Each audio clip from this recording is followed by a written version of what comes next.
Seguimos en Código Pirata en este primer capítulo, en este día martes 3 de marzo. Arranca cada día martes desde las 10 hasta las 12 del día.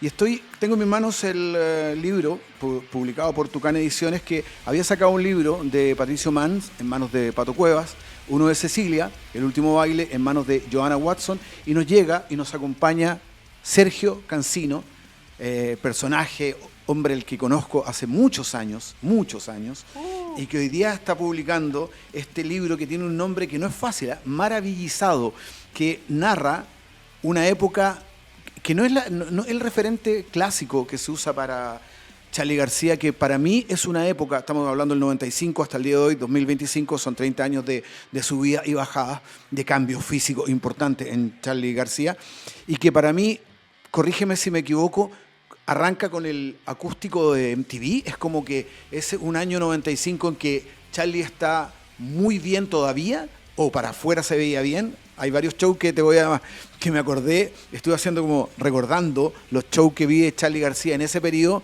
y hay algunas cosas en el Estadio Chile, las cuales me imagino vamos a conversar. Bienvenido a Código Pirata. Cuéntame, Sergio, primero, ¿cómo se te ocurre pensar en este periodo del Charly, que sería el Charly más fácil, tomar el Charly que arranca en solitario en la década de los 80 y que para muchos puede ser el que más aporta? Fernando, muchas gracias por la invitación y felicitaciones por este primer día de clases aquí en Código Pirata, Piratas del Rock. Muchas gracias por la invitación. Tiene que ver la elección de estos 30 años, primero porque la época solista de Charly en los 80 a mí me parece que está suficientemente revisada por muchos autores argentinos y es habitualmente la que ocupa mayor cantidad de páginas cada vez que se hace un recuento, una revisión.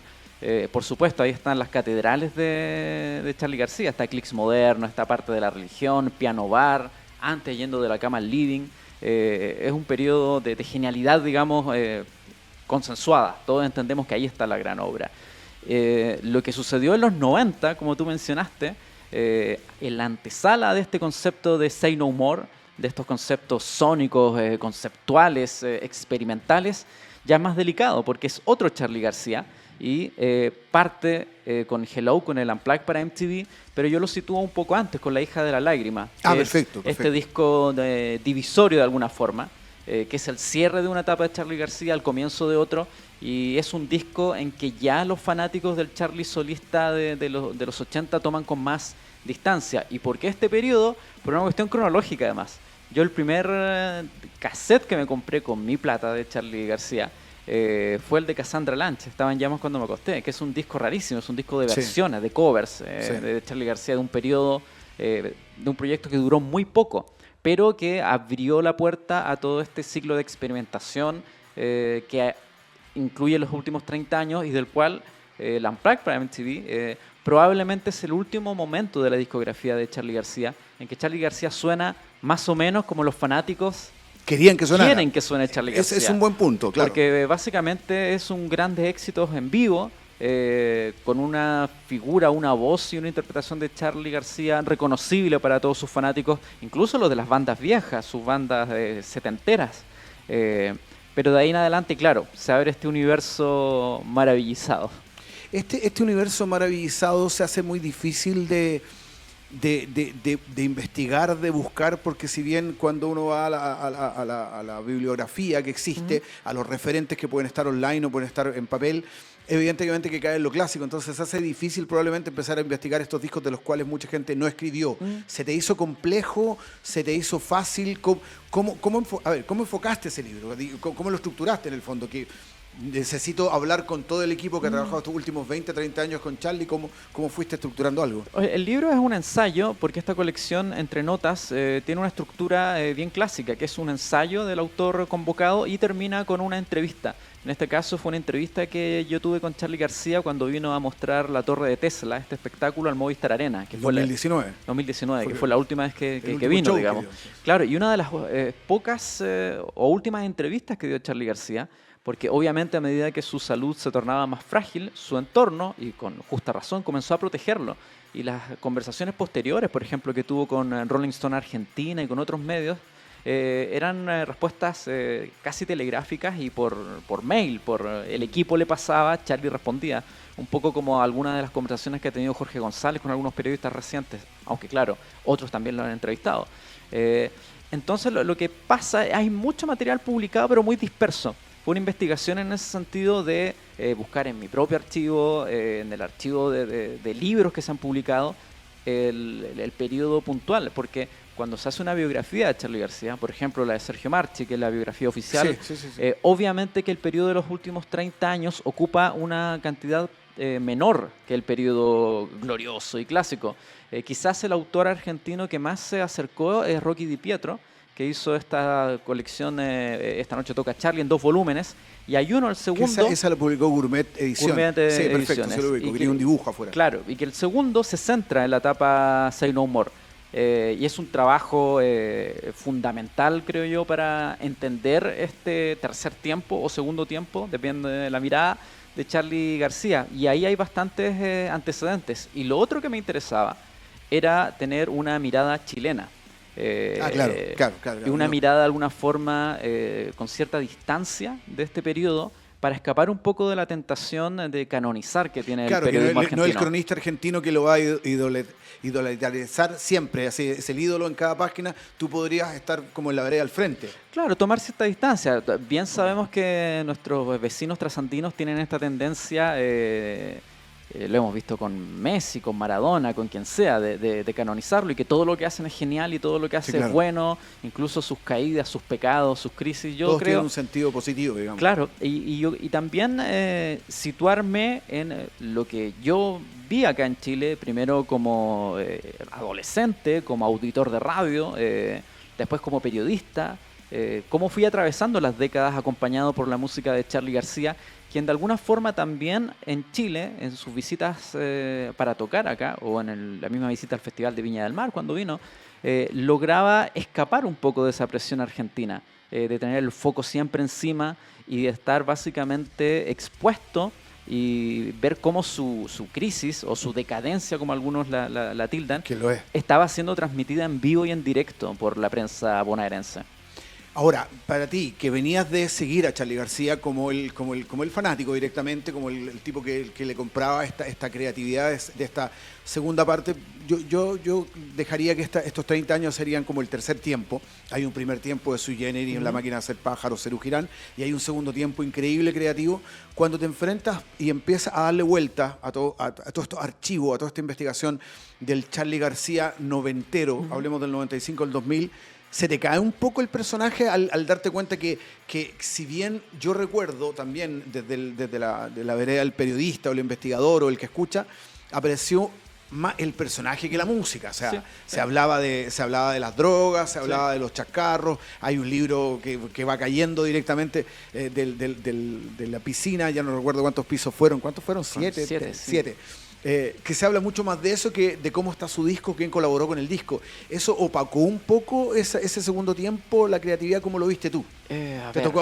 Probablemente te tocó hablar como de la parte compleja de es que es la parte compleja. Es una parte súper compleja porque de alguna forma lo que tuvimos en los 80 y hasta comienzos de los 90 era una distancia súper clara entre el artista y la obra, entre el personaje y la obra. Y lo que sucede con Say No More es que se funden, se fusionan. Todo empieza a ser una performance, todo. Las entrevistas son una performance. Sí, claro. Probablemente, yo sé, tú te recuerdas cuando se tiñó rubio en homenaje a Kurt Cobain. Me acuerdo perfectamente. Más adelante se obsesionó con Marilyn Manson. Las poleras de Manson. Las poleras de Manson. De hecho, la portada de Gonzalo Donoso, de la fotografía, que es preciosa, al fondo se ve la polera de Marilyn Manson. Está con la polera de Manson. Entonces hay un montón de cosas que los shows en vivo, cuando empieza a despreciar su catálogo y a tocar solo de los discos que está presentando, cuyas versiones en vivo muchas veces distan y son mutaciones de las versiones que estaban en los discos. Entonces lo sostengo en el libro y también, por supuesto, otros cronistas comparten esta mirada, que todo se transforma en una performance total, todo es narrativa, ya no hay una frontera entre quién es el personaje y quién es el músico. Y eso a mí me parece que es lo maravilloso y maravillizante de estos últimos 30 años de Charly García, aunque con la salvedad que el Charly más reciente el Charlie rehabilitado, podríamos decir. Claro, el último Charlie. El Charlie más crepuscular, testimonial, más tranquilo. Si tú has visto las últimas imágenes de Charlie, básicamente se dedica a recibir amor, a cosechar amor, sí, claro, premios. Claro. Ya no es conflictivo, ya claro, no es... Claro, ya doctorado honoris causa de varias universidades, la esquina Charlie García, el Conex de Platino, que es el gran premio a los músicos argentinos, está en otra fase, pero si nos vamos al Seinomor y al caos, está todo desdibujado, todo es una sola cosa. Ya, a ver, pero uno hoy día en los reels, porque hoy día uno se maneja con los reels que están en las redes sociales, es muy bueno, no sé, me imagino que te fijaste, hay dos, la confrontación del programa con la Nata, en que dice, yo creo que esto es un pelotudo directamente, que se tiran como entre la buena onda, se tiran muy mala onda. Sí. Y por otro lado uno ve... La Nata también se transformó en un personaje absolutamente, también. Sí. Lo fue. Pero por otro lado está ese reel de Don Francisco, que creo que es de Noche Gigante, sí, en que le preguntan casi como, claro, como a quién le ha ganado y si seguramente va a tener futuro en la música. Y el Charly García que responde es un Charly García súper pasivo, súper en buena, o sea... Sí. Esa pregunta que se le hace a Don Francisco en el año 98, Charly García le tira el trago en la cara, le tira el micrófono, sí, como que eran dos personajes, sí, llegaron a ser dos Charly García. Sí, es bueno eso que tú dices, y acá voy a lo del salto, la cifra exacta, 9º piso del Hotel Aconcagua de Mendoza, viernes 3 de marzo, estamos de aniversario, por eso me lo busqué porque me quedé dando vuelta, 3 de marzo del 2000, hace 26 años. 26 años fueron se tiró. 18 metros de caída libre en 1,91 segundos hasta la piscina. Esa es como la velocidad de la caída. Yo tenía la sensación de que era séptimo piso y he hecho la relación. Cuando he ido a ver a algún amigo y como piso 7, yo lo primero que hago es mirar y decir, ¿me tiro, no me tiro? No, me tiro. Y como, como la canción Noveno B. ¿Y cómo calculó? Bueno, es que tiró cosas antes, pues probaba y... su difunta guitarrista y socia María Gabriela Pumer siempre dijo que en otros hoteles, en otras giras, era un pasatiempo que él tenía. Tirar cosas, calcular y tirarse a la pileta, a las piscinas. Ahora, esta fue una instalación ya riesgosísima, porque los que lo vieron, y la gracia de ese momento es que quedó grabado, quedó registrado, cuando los teléfonos celulares todavía no eran de uso tan común. Entonces, que en el 2000 esto hubiese quedado registrado en video, lo convirtió en algo más que el mito urbano, la leyenda. No, está grabado el salto. Sergio, ¿cómo te controlaste tú en términos de pluma, tú que escribiste ya de Manuel García, de La Ley, cómo te controlaste con Charly García en ese periodo de no caer en, no sé si un periodismo medio amarillo de, al final... Porque es mucho más fácil entrar a todo esto que le dijo, que no le dijo, que la droga que lo consumía sobre el escenario no consumía, y olvidarse un poco los discos. ¿Cómo pudiste equilibrar ese que a la larga, si yo pienso en el 2000, y me pasó, mira, hago esta relación, muchos de esos discos que a veces te regalaban, cuando la industria repartía que promocionales, te regalaban el disco, pasaba un buen tiempo y probablemente uno cometía el error y no escuchaba como los discos de este segundo tiempo. Entonces uno hablaba del Charly García friqueado, el Charly García, ese video que Pedro Carculo dice, le estás peleando a la droga, y él dice, a la droga, con la droga yo no me peleo. Entonces, ese es el Charly García que uno iba al personaje y probablemente ni siquiera abría los discos y lo endiosaba por el personaje que era. Entonces, ¿cómo te, no sé si te frenaste o no he terminado de leer el libro, pero cómo te explayaste entre la nota musical y la droga directamente? Sí, es que Charly García además es un gran entrevistado, siempre fue un gran entrevistado, y amarrando con la pregunta anterior, lo que pasaba también, y está en el libro, con Charly García cuando venía a Chile y visitaba los estelares, porque estuvo con programas, y está en el libro, con Antonio Bodanovich, pasaba mucho con Carcuro, que Carcuro siempre haciendo este rol como de entrevistador más bien dócil y simpático, digamos, pero y de repente tiraba algunas cosas. Pero Charly García siempre se mostró muy amable, muy considerado. Estuvo en La Noche de Cecilia, con Cecilia Boloco, la ex de Menem. Sí. Y siempre con la ironía, por supuesto. Pero, por ejemplo, recuerdo con ese programa con Bodanovich, en que Charly García no estaba a la defensiva como en Argentina, que incluso habló de ovnis, de que creían extraterrestres, sí. Muy tranquilo, digamos, no perseguido por el escándalo y la polémica. Eso me parece que es llamativa la relación que tuvo Charly García cuando visitaba Chile, en particular con los programas de televisión. Y cómo controlarse. Lo bueno es que, a diferencia de otras industrias editoriales, uno tiene una cantidad de páginas establecida por las editoriales cuando uno publica acá. Y por supuesto que vender un libro de 200, 300 páginas, hay otros costos. Entonces, Claro. siempre hay una cantidad de páginas más bien limitada para los textos, y eso a uno lo alivia también, de entregar la cantidad que se pide y ser muy exigente con uno mismo como autor en qué dejar fuera. Habitualmente en todos los libros, la pelea que uno da como autor o editor también. ¿Qué dejó fuera? Claro, es que dejar fuera.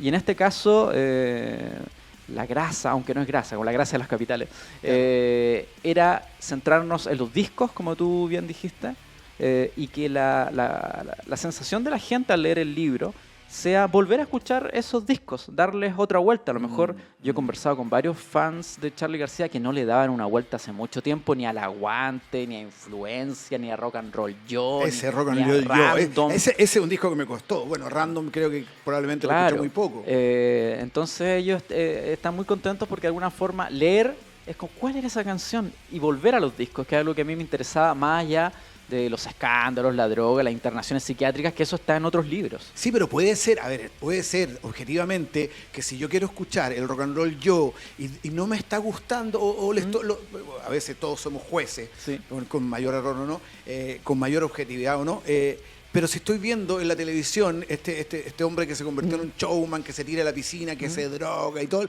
digo, bueno, lo cuestiono más, diciendo como que no ha perdido porque ya no es el Charly García de antes. ¿Le puede haber jugado en contra para la recepción de la gente, de la crítica de Latinoamérica? ¿Cómo sintió la música de los 90, segunda parte de los 90 y los 2000?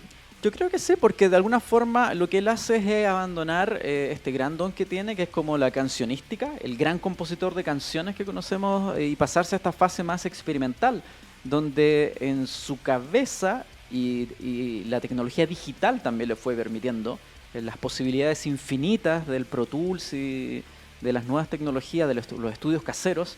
Recordemos que Charly García también fue perdiendo la movilidad, y después grababa en su dormitorio, en su departamento, digamos. Le permitió también procesar el sonido hasta niveles inhumanos, grabar capas y capas y capas de sonido, hacer arreglos prácticamente durante el mismo proceso de grabación, o cambiar cosas en los discos cuando los estaba mezclando, que para cualquier ingeniero clásico, como Joe Blaney, su socio en los discos clásicos, claro. Es una pesadilla. Claro. ¿Cómo trabajar con un señor que está grabando y regrabando permanentemente, claro, y que mete teclados sobre teclados sobre teclados? Y que está la teoría muy relacionada con las artes plásticas, que a veces, que a veces retocar mucho una obra, y creo que era la gran diferencia, cambiando el estilo probablemente, que tenía el guitarrista James Iha con Billy Corgan, que decía, terminamos de grabar una canción, pero el problema es que Billy Corgan tenía llaves del estudio, iba a las 3 de la mañana y empezaba a subir, a cambiar, a subir, a cambiar. Y eso puede ser eterno, es lo mismo que volver a repintar un cuadro, no se termina nunca. Puede ser, probablemente que también puede ser una nueva forma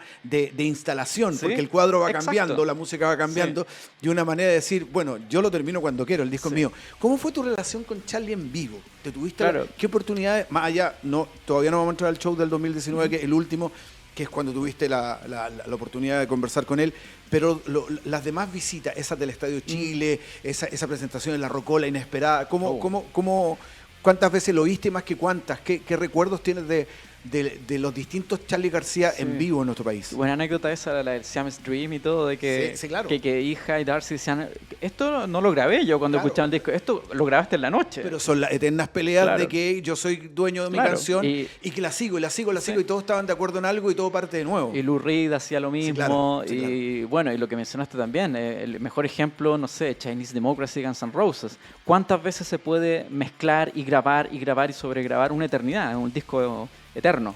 O que a Kurt Cobain no le guste el trabajo de Steve Albini en Inútero, y diga... Y las mezclas de Butch Vig, y quiero Scott Litt o quiero este otro, me lo mezclan de nuevo. Bueno, hace que el arte también mute, pero ¿en qué momento se lo entrego a la audiencia? Sí, a mí mencionaste Rock and Roll Yo, que la portada es una ilustración hecha por Charly García, que la hizo él. Y también tiene este libro, Líneas Paralelas, que es un libro entre un manifiesto, entre un homenaje a sus ídolos, entre una especie de pseudo biografía pictórica, y que uno ve ahí el caos pictórico, la instalación, como dijiste, pero uno también en el fondo ve la belleza del trabajo de este hombre que trata de expresarse por todos los medios posibles, cuando también sabe que ha ido perdiendo la capacidad física, motriz, y también lo iluso que es, ya que nombraste grandes bandas, pedirle a estos artistas que sostengan en el tiempo una curva de obra maestra tras obra maestra. Eso es inviable, es inhumano. Todos nuestros ídolos, David Bowie, el que tú quieras, tienen momentos más altos y más bajos. Y tienen etapas, distintas etapas de su discografía y su obra. Y a rato es muy injusto comparar un disco como Random, por ejemplo, que me parece un gran disco, me parece un tremendo disco, pero de esta etapa especial de Charly García. O Influencia, que para mí es el gran álbum de estos últimos 30 años de Charly García. Yo siempre digo que es una especie de clics modernos, pero de esta etapa, porque no tiene sentido compararlo con clics modernos. Pero dentro de esta etapa es su símil, es el disco más limpio, si se quiere. Por algo fue abrazado con mucho entusiasmo por las radios chilenas, por los programadores, porque era, al fin tenemos un Charly García que podemos tocar en la radio, después de todo este caos sonoro. Y que arrasó los premios en Argentina también. Fue un disco muy celebrado en su momento. Después volvió al caos de rock and roll yo. Yo a Charly García lo vi 5 veces en vivo. ¿Ya? Y con altos y bajos. Yo recuerdo la Rocola, eso que fue probablemente en el punto más bajo. Bizarro, directamente. Claro, porque fue a medida de semana. Era un momento en que Charly García estaba muy mal financieramente. Entonces aceptaba tratos y tipos de tocatas que obviamente en los 80 y a comienzos de los 90 nunca habría aceptado. En este caso era una tocata especial para los auditores de FM Tiempo, donde yo trabajaba, porque habíamos apoyado mucho Influencia y Rock and Roll. Ahí te tocó justo en el periodo que estaba en la FM Tiempo. Claro. Qué bueno. Entonces estaba la ilusión de que si a lo mejor nos pescaba y nos daba una entrevista, claramente no había ninguna posibilidad. Y tocó a la hora que quiso salir, era un día de semana, me acuerdo, y obviamente adelantó canciones de Kill Hill, del disco que estaba trabajando en esa época, hizo un par de clásicos deshuesados. Y obviamente la gente... Contextualicemos que esto era Ernesto Pinto Lagarrigue con Antonio López Bello, donde está Club Chocolate, ahí estaba la Rocola, varios años atrás, y ahí se fue este show a mediados de la semana inesperado. La Suma estuvo también ahí. Obvio, también. Y claramente el público, que esperaba un show de grandes éxitos, salió obviamente muy decepcionado, muy defraudado, porque paraba el show, se bajaba para ir a hidratarse y volvía cada vez más alterado, discutía con su banda. Las canciones eran como demos en vivo que duran 7, 8, 9 minutos hasta que él decidiera. Y fue llamativo porque como yo era como el representante de la radio que estaba ahí, a la salida muchos me tiraban la mala onda, así como qué vergüenza, no te da... Como me culpaban a mí, básicamente. Eso fue después de los clásicos shows de mayo del 93 en el Estadio Chile, que también estaba bien freak. Yo creo que en el Estadio Chile sí estaba freak, pero yo creo que todavía había cierta Yo recuerdo haber visto ese show que fue como el último día de abril, puede haber sido como 29-30 y el otro fue con el 2 de mayo, que se quedó como una semana en Santiago. Y ese show también tuvo cosas bizarras. También se hablaba del biombo que tenía y que el biombo se supone que era como para enviarse ropa. Pero se supone que era como para alinearse. Otras cosas. Supuestamente se alineaba y no se cambiaba de ropa. Pero ese Charly tenía esa magia de lo que yo no sé qué va a hacer. La performance. Si va a tener el teclado, si va a putear al sonidista. Claro. Y esa era esa magia que era decadente, pero siempre va a ser atractiva. Sí, y recordemos que también Chile, por ejemplo, cuando él presentó El Aguante con 4 shows en Santiago de Chile, en el Hoy Nescafé de las Artes, en el Teatro Providencia. En esa época existía la revista Rock and Pop. Y uno ve ahí que era tan difícil de desentrañar este Charly, al igual como sucedió en esa revista con el disco Say No More, que había 2 críticas. Que una le puso un 1, la nota más baja, de Martín Pérez, periodista argentino, y él mismo le puso un 7. O sea, no sé cómo evaluar esto. Y los shows del Nescafé, del Caupolicano, del Providencia, fueron lo mismo. La revista le pagaba a 2 cronistas, uno de ellos era Rafael Gumucio, que tenían 2 lecturas completamente opuestas de lo que habían visto en el mismo show. Bueno, y un poco es lo que... Préstame acá, porque hay algo que quería mencionar que es muy interesante en todas estas frases que destacan la de Jepe, que dice, Sí, pues. ¿cómo puede, estamos hablando del álbum Say No More, cómo puede ser tan malo y tan bueno al mismo tiempo? A mí me impactó esa cuestión y me encanta. Tiene canciones buenísimas, Cuchillos, Jirafas, me influyó mucho. Pero increíble poder decir de un disco, ¿cómo puede ser tan bueno Claro. y tan malo al mismo tiempo? Es como, es un caso más extremo, pero como el Metal Machine Music de Lou Reed, digamos, o Zero Tolerance for Silence de Pat Metheny. ¿Cómo evaluamos este disco? ¿Es genialidad? ¿Es una basura? ¿Está en una oscura zona intermedia? Y yo creo que en esa época fue muy desafiante lo que hacía Charly García, no solo en los discos, sino como tú dijiste también, en vivo, en la puesta en escena y en el personaje mismo. Yo quiero ir a la entrevista, porque claro, esto terminó con una entrevista y si bien yo creo que en su momento, estamos hablando del año 2019, fue el show que dio, que ya estaba con problemas de movilidad, recuerdo que fue bien a nivel de sillón, ya no había una performance, ya no había un Charly que se movía, que saltaba, ya no está esa imagen de ese show en la Argentina que está debajo del agua sobre el teclado, que es increíble, es impresionante. Seminar en el festival. Es impresionante que esa imagen. Es un Charly distinto, un Charly mucho más pasivo, mucho más mayor, mucho más tatita directamente. Sí. Y es el que te tocó entrevistar. ¿Cómo fue eso? Cuenta en el libro que no fue una primera, que estuviste esperando, esperando. Tengo que mirar mi propio libro. Fueron 3 cancelaciones. Porque 3 cancelaciones de la nota, digamos. De la nota, claro. Que era como, hoy sí, ya, hoy pero no. Pero no puede, sí, claro, pasa. Y acá digo, una canceló porque estaba cansado después de almorzar y otras 2 porque alargó los ensayos para ponerse a punto.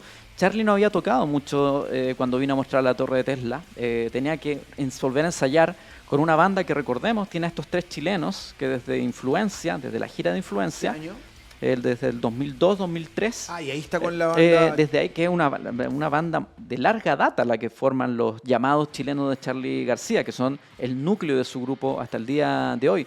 Entonces, esa vez él ensayó muchas veces para ponerse a punto. Estuvo una semana prácticamente en los ensayos. Y claro, yo pensé que mi anécdota iba a ser el día en que casi entrevisté a Charly García, porque llegando al hotel incluso no sabíamos si iba a abrir la puerta de la habitación, si íbamos a poder hablar con él, en qué condiciones iba a estar con él.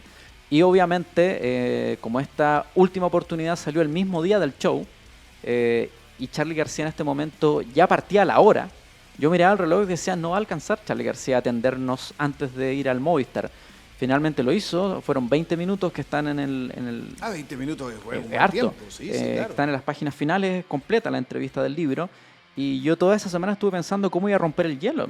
Porque sí, era un Charly tranquilo, digamos, pero sigue siendo un tigre dopado, sigue siendo una bestia formidable. Qué buena analogía, porque claro, en el fondo es Charly. O sea, sigue siendo Charly García. Despierta mal. Y nos dieron ciertas instrucciones de la producción. Por ejemplo, no preguntarle por álbumes o fechas concretas, porque él no se acordaba muy bien y se ponía mal, se mareaba con... Claro, se enojaba por no acordarse. Se ponía mal por no acordarse. Sí. Y lo otro, que yo era el único periodista que lo iba a entrevistar. Había un equipo de grabación de la productora y que ellos no podían hablar. Solo podía hablar yo. Pedido de... no podía estar el hablando otro podían grabar, podían moverse en la habitación. Pero estar en silencio. Pero estar en silencio. Y lo relato en el libro. En un momento uno de ellos tuvo la mala idea de abrir la boca, de decir algo. Y Charly, que había estado muy amable, fue el tigre que te comentaba. En 2 minutos sacó los colmillos y las garras. Y fue un instante que yo dije, acá se acabó todo. Se pudrió todo, se enojó. Claro, y todos como los productores le hacían como te dijimos que tú no hablaras. Entonces, ¿será por el oído de Charly, que es tan especial, que lo debe confundir? Yo creo que porque se distrajo. Me costó volver a meterlo. Es una entrevista muy que va en las direcciones en que Charly García quiere ir.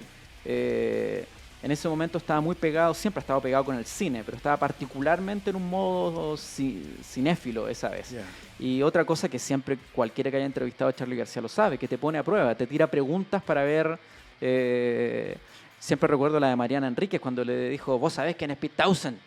Como poniendo a prueba a qué periodista le habían enviado, básicamente. Sí, eso es muy complejo. Recuerdo que lo hizo Ian Astbury en la conferencia del Festival de Viña de Cult, que también es como conoce esto, saben de qué. Claro, en el fondo el filtro sabe con qué estoy hablando. Exactamente, un filtro. Me tiró, ¿viste Ed Wood? Yo le dije, porque no le entendí por la modulación, le dije, ¿qué? ¿Viste Ed Wood? Yo le dije, sí, Tim Burton, blanco y negro. Como diciendo, sos de los míos. Chuta, y la entrada, que lo que fue que yo tenía muchas primeras ideas de qué decirle. Y él estaba tocando el pianito que tiene mientras preparaba el show. Yo entré tratando de poner la grabadora, lo típico, y yo andaba con unos audífonos Marshall blancos para escuchar yo el retorno de la conversación, lo que estaba grabando. Y Charly García me miraba, hasta que en un momento, sin decirme nada, levantó su garra y me dice: Marshall, son buenos, le dice. Y indica su parlantito, que también era Marshall. Y yo le digo, sí, los bajos suenan increíbles, la pelotudez más grande que podía decir, pero al menos Charly y yo estamos de acuerdo en que Marshall era una buena marca y eso hizo que fluyera. Pero incluso ese tipo de detalles mínimos... No, o sea, es que encontrarse con el ser humano y el ser humano en ese día. Por eso, es la performance final, la performance total. O sea, se fijó en el detalle de los audífonos para establecer dijo, Qué interesante. Sergio, te quiero agradecer que hayas estado acá conversando con nosotros. ¿El libro ya está disponible? Sí, el libro Charly García Maravillizado, 1995-2025, maravillizados por este concepto que él se inventó del sonido espacial, de generar un nuevo tipo de reproducción de sonido en el espacio, y que también tiene que ver, yo hago hago otra interpretación, esta maravillización que se produce cuando uno se separa del artista y la obra y uno se maravilla con todo este proceso, digamos, cuando hay un vínculo directo casi hablando a tu corazón, como corazón a corazón con el artista. Bueno, en el libro lo podrán entender un poco mejor.